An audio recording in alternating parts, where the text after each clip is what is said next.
ಮೃತ ರೇಣುಕಾಸ್ವಾಮಿ ಮನೆಗೆ ನಟ ಗಣೇಶ್ ರಾವ್ ಭೇಟಿಯನ್ನ ಕೊಟ್ಟಿದ್ದಾರೆ. ಮತ್ತೆ ದರ್ಶನ್ ಪರ ಗಣೇಶ್ ರಾವ್ ಮಾತಾಡ್ತಾರೆ. ರೇಣುಕಾಸ್ವಾಮಿ ಅವರ ಕುಟುಂಬದವರ ಜೊತೆಯಲ್ಲಿ ದರ್ಶನ್ ಪರವಾಗಿ ಮಾತಾಡ್ತಾರೆ. ದರ್ಶನ್ ಆರೋಪಿ ಅಷ್ಟೇ ಅಪರಾಧಿ ಅಲ್ಲ ಅಂತ ಹೇಳಿ ಸಮರ್ಥನೆಯನ್ನ ದರ್ಶನ್ ಪರವಾಗಿ ಮಾಡ್ತಾರೆ. ತಪ್ಪು ಒಪ್ಪು ಈಗಲೇ ನಿರ್ಧಾರ ಮಾಡೋದು ಸರಿಯಲ್ಲ. ಕೃತ್ಯವನ್ನ ಯಾರೂ ಕೂಡ ಕಣ್ಣಾರೆ ನೋಡಿಲ್ಲ, ದರ್ಶನ್ನೇ ಮಾಡಿದ್ದಾರೆ ಅನ್ನೋದಕ್ಕೆ ಯಾರೂ ಕೂಡ ನೋಡಿದವರಿಲ್ಲ.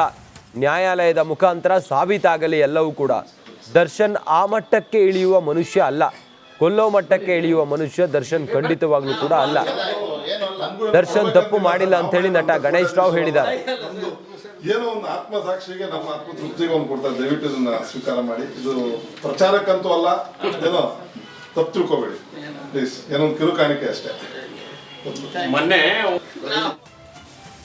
ಮೃತ ರೇಣುಕಾಸ್ವಾಮಿ ಮನೆಗೆ ನಟ ಗಣೇಶ್ ರಾವ್ ಭೇಟಿಯನ್ನ ಕೊಟ್ಟಿದ್ದಾರೆ. ಮತ್ತೆ ದರ್ಶನ್ ಪರ ಗಣೇಶ್ ರಾವ್ ಮಾತಾಡ್ತಾರೆ.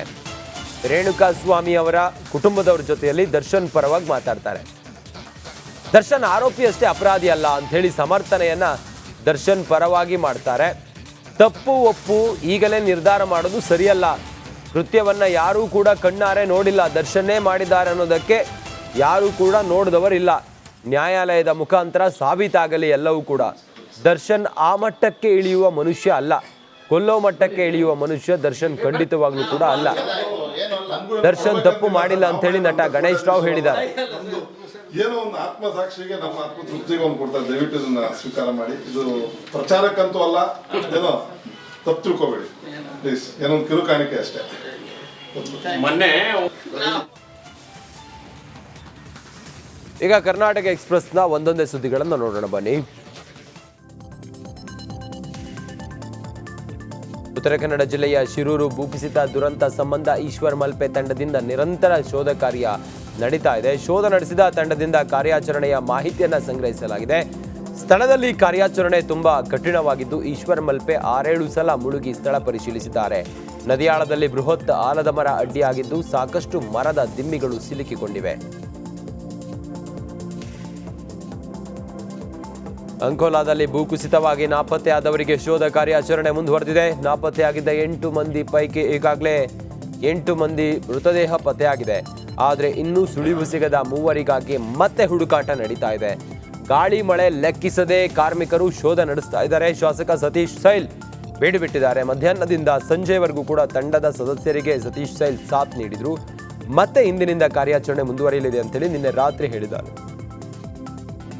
ಭಾಳಷ್ಟು ಪ್ರಯತ್ನ ಪಟ್ಟಿದ್ದಾರೆ. ಆದರೆ ಏನಾಗಿದೆ, ಆಲದ ಮರ ದೊಡ್ಡದಲ್ಲಿ ಅಡ್ಡ ಬಿದ್ದಿದೆ. 4 ಪಾಯಿಂಟನ್ನು ಏನು ರೇಸ್ ಮಾಡಿದ್ದೇವೆ, ಆ 4 ಪಾಯಿಂಟ್ನಲ್ಲಿ ಅವರು ಪ್ರಯತ್ನ ಮಾಡಿದರು. ಆದರೆ ರಿಸಲ್ಟ್ ಏನು ಅಂಥ ಕ್ಲೂ ಸಿಗ್ತಾ ಇಲ್ಲ. ಮತ್ತು ಮಣ್ಣು ಉಂಟು ಕೆಳಗೆ. ಅವರು ಕೆಳಗೆ ಹೋದ ಕೂಡಲೇ ಅವ್ರ ಕೈ ಅಥವಾ ಕಾಲು ಸಿಕ್ಕಾಕೋತದೆ. ಆದ್ದರಿಂದ ಇವತ್ತು ಇಲ್ಲಿ ಸ್ಥಗಿತ ಮಾಡಿದ್ದೇವೆ. ನಾಳೆ ಅದರ ಬಗ್ಗೆ ಡಿಸ್ಕಷನ್ ಮಾಡ್ತೇವೆ ಪುನಃ ಇವತ್ತು ರಾತ್ರಿ. ಶಿರೂರಿನಲ್ಲಿ ಈಶ್ವರ್ ಮಲ್ಪೆ ಕಾರ್ಯಾಚರಣೆ ಬಗ್ಗೆ ಜಿಲ್ಲಾಧಿಕಾರಿ ಲಕ್ಷ್ಮೀಪ್ರಿಯಾ ರಿಪಬ್ಲಿಕ್ ಕನ್ನಡಕ್ಕೆ ಪ್ರತಿಕ್ರಿಯೆ ನೀಡಿದ್ದಾರೆ. ನದಿಯಲ್ಲಿ ತಂಡದ ಸದಸ್ಯರು ಶೋಧಿಸ್ತಾ ಇದ್ದಾರೆ. ಮುಳುಗಿದಾಗ ಪೂರ್ತಿ ಕಲ್ಲು ಮಣ್ಣುಗಳು ಕಾಣಿಸಿವೆ.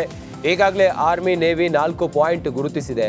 ಆ ಪಾಯಿಂಟ್ ಇರುವ ಕಡೆ ಶೋಧ ನಡೆಸಲಾಗಿದೆ. ಈಶ್ವರ್ ಮಲ್ಪೆ ತಂಡ ಓರ್ವನಿಗೆ ಸಣ್ಣ ಗಾಯ ಆಗಿದೆ.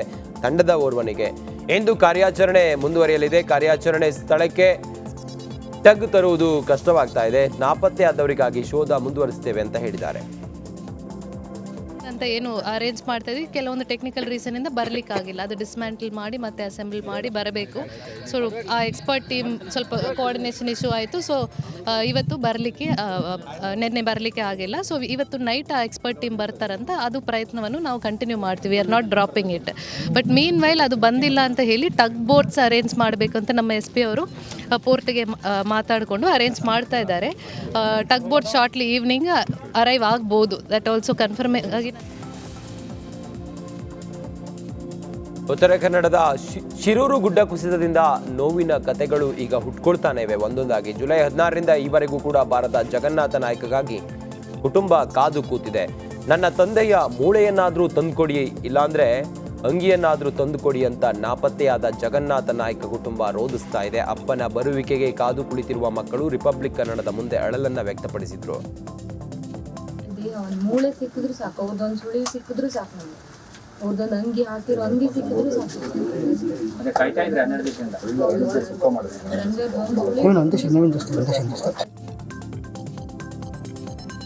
ಹಾಸನ ರಾಷ್ಟ್ರೀಯ ಹೆದ್ದಾರಿ 75ರಲ್ಲಿ ಮತ್ತೆ ಭೂಕುಸಿತ ಉಂಟಾಗಿದೆ. ಇದರಿಂದ ಕೆಲಕಾಲ ವಾಹನ ಸಂಚಾರ ಬಂದಾಗಿತ್ತು.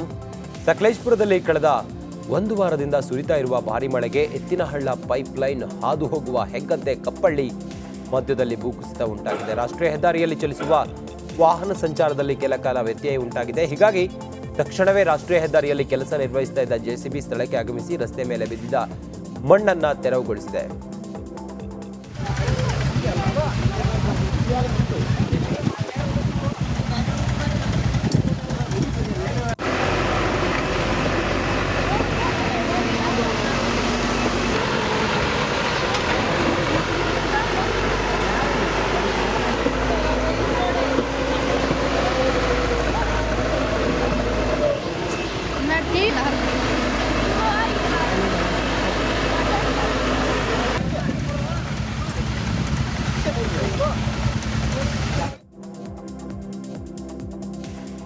ಹೆದ್ದಾರಿಯ ಪಕ್ಕದಲ್ಲೇ ಭೂಮಿ ಬಿರುಕು ಬಿಟ್ಟ ಘಟನೆ ಕಳಸಾ ತಾಲೂಕಿನ ಕಾರ್ಗದ್ದೆ ಬಳಿ ನಡೆದಿದೆ.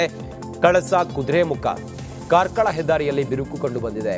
ರಸ್ತೆ ಪಕ್ಕದಲ್ಲೇ ಭಾರಿ ಪ್ರಮಾಣದ ಭೂಮಿ ಬಿರುಕು ಬಿಟ್ಟ ಹಿನ್ನೆಲೆ ವಾಹನ ಸವಾರರು ಆತಂಕದಲ್ಲೇ ಸಂಚರಿಸ್ತಾ ಇದ್ದಾರೆ. ಹೀಗಾಗಿ ಮುನ್ನೆಚ್ಚರಿಕಾ ಕ್ರಮವಾಗಿ ಪೊಲೀಸರಿಂದ ಬ್ಯಾರಿಕೇಡ್ ಅಳವಡಿಕೆ ಮಾಡಲಾಗಿದೆ. ಈ ಬಗ್ಗೆ ಕೂಡಲೇ ಎಚ್ಚೆತ್ತುಕೊಳ್ಳುವಂತೆ ಸ್ಥಳೀಯರು ಅಧಿಕಾರಿಗಳಿಗೆ ಮನವಿ ಮಾಡಿದ್ದಾರೆ.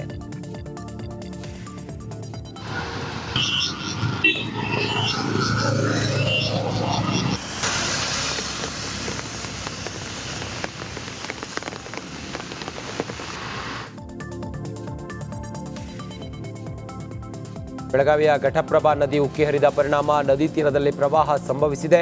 ಈ ಹಿನ್ನೆಲೆ ಗೋಕಾಕ ಮೂಡಲಗಿ ತಾಲೂಕಿನ ಪ್ರವಾಹ ಸಂತ್ರಸ್ತರಿಗೆ ತಾತ್ಕಾಲಿಕ ಕಾಳಜಿ ಕೇಂದ್ರ ಸ್ಥಾಪನೆ ಮಾಡಲಾಗಿದೆ. ಅಡಿಬಟ್ಟಿ ಚಿಗಡೊಳ್ಳಿ ಗ್ರಾಮದ ಸಂತ್ರಸ್ತರಿಗೆ ಕಾಳಜಿ ಕೇಂದ್ರದಲ್ಲಿ ಅಂದಾಜು 600ರಿಂದ 700 ಸಂತ್ರಸ್ತರಿಗೆ ಆಹಾರ ಪೂರೈಕೆ ಮಾಡಲಾಯಿತು. ಈ ವೇಳೆ ಸ್ಥಳೀಯ ಶಾಸಕ ಬಾಲಚಂದ್ರ ಜಾರಕಿಹೊಳಿ ಸೂಚನೆ ಮೇರೆಗೆ ಕಾಳಜಿ ಕೇಂದ್ರದಲ್ಲಿ ಅಗತ್ಯ ಔಷಧ ಉಪಚಾರಕ್ಕೂ ಕೂಡ ವ್ಯವಸ್ಥೆ ಮಾಡಲಾಯಿತು. ಗೋಕಾಕ್ ತಾಲೂಕಿನ ಘಟಪ್ರಭಾ ನದಿ ಪಾತ್ರದಲ್ಲಿ ಪ್ರವಾಹ ಉಂಟಾಗಿದೆ. ಬೆಳಗಾವಿ ಜಿಲ್ಲಾಡಳಿತ ನಿರ್ಲಕ್ಷ್ಯಕ್ಕೆ ಹಾದಿ ಬೀದಿಯಲ್ಲೇ ಸಂತ್ರಸ್ತರು ವಾಸ್ತವ್ಯ ಹೂಡಿದ್ದಾರೆ. ಮಕ್ಕಳು ವೃದ್ಧರ ಜೊತೆಗೆ ಪೆಟ್ರೋಲ್ ಬಂಕ್ ಕೆಳಗಡೆ ಟ್ರ್ಯಾಕ್ಟರ್ ಟ್ರಾಲಿಯಲ್ಲೇ ಜೀವನ ಸಾಗಿಸ್ತಾ ಇದ್ದಾರೆ. ಗೋಕಾಕ್ ತಾಲೂಕಿನ ಚಿಗಡೊಳ್ಳಿ ಗ್ರಾಮಸ್ಥರಲ್ಲಿ ಜಿಲ್ಲಾಡಳಿತ ಕಾಳಜಿ ಕೇಂದ್ರ ತೆರೆಯದ ಹಿನ್ನೆಲೆ ಸಂತ್ರಸ್ತರು ಸಂಕಷ್ಟಕ್ಕೀಡಾಗಿದ್ದಾರೆ. ಮಳೆ ಶೀತ ಗಾಳಿಗೆ ಬೆಳಗಾವಿಯ ಚಿಗಡೊಳ್ಳಿ ಸಂತ್ರಸ್ತರ ಬದುಕು ಮೂರಾ ಬಟ್ಟೆ ಆಗಿದೆ.